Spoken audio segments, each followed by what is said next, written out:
আসসালামু আলাইকুম রহমতুল্লাহি বরকাতুহ। সম্মানিত দর্শক, আজকে আপনাদের মাঝে আলোচনা করব ৫ ওয়াক্ত নামাজের সময়সূচি, তাহাজ্জুদ, সেহরির শেষ সময়, ইশরাক, সাজদাহ নামাজের সময়সূচি, ইফতারের শেষ সময়, নামাজের নিষিদ্ধ অক্তসমূহ, সূর্যোদয় সূর্যাস্তের সময়সূচি, প্রত্যেকটা জেলা বিভাগগুলো নামাজের সময়সূচি। তো আজকে শনিবার ৩ জানুয়ারি ২০২৬ ইংরেজি, ১৯শে পৌষ ১৪৩২ বাংলা, ১৩ই রজব ১৪৪৭ হিজরি। ঢাকা মতো পার্শ্ববর্তী এলাকার নামাজের সময়সূচিগুলো তুলে ধরবো, তারপর অন্য জেলা বিভাগগুলো নামাজের সময়সূচি তুলে ধরবো। তো যে যেখানে ভিডিও দেখছেন কমেন্ট করে জানাবেন।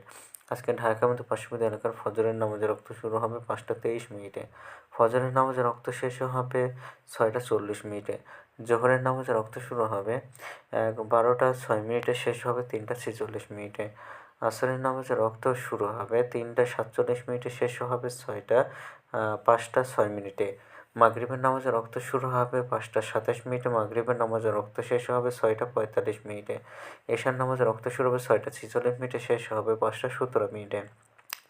আজকে ঢাকা মতো পার্শ্ববর্তী এলাকার সেহরির শেষ সময় হলো ৫টা ১৭ মিনিটে, ইফতারের সময় সন্ধ্যা ৫টা ২৭ মিনিটে।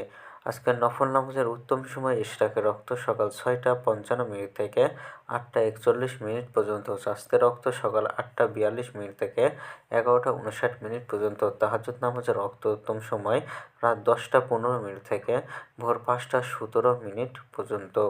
আজকের নামাজের নিষিদ্ধ রক্ত হলো ৩টার সময়, সকালে ৬টা ৪১ থেকে ৬টা ৫৪ পর্যন্ত, দুপুরে ১২টা থেকে ১২টা ৫ পর্যন্ত এবং সন্ধ্যায় ৫টা ৭ থেকে ৫টা ২৩ মিনিট পর্যন্ত। এই সময়ের মধ্যে কোনো প্রকার নামাজ পড়বেন না।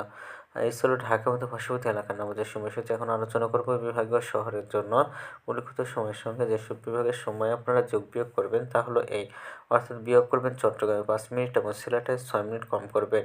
ঢাকার মতো পার্শ্ববর্তী এলাকায় যে নামাজের সময়সূচিটা রয়েছে সেখান থেকে চট্টগ্রামে ৫ মিনিট এবং সিলেটে ৬ মিনিট কম করবেন। যোগ করবেন খুলনাতে ৩ মিনিট, রাজশাহীতে ৭ মিনিট, রংপুরে ৮ মিনিট, বরিশালে ১ মিনিট বেশি করবেন ঢাকা মতো পার্শ্ববর্তী এলাকার নামাজের সময়সূচি থেকে। আজকের ভিডিওটি এই পর্যন্ত ছিল, আর এই সূত্রকে নিয়েছি ইসলামিক ফাউন্ডেশন থেকে। ভিডিওটি ভালো লাগলে অবশ্যই চ্যানেলটি সাবস্ক্রাইব করে পাশে থাকবেন। ধন্যবাদ সকলকে। আসসালামু আলাইকুম রহমতুল্লাহ।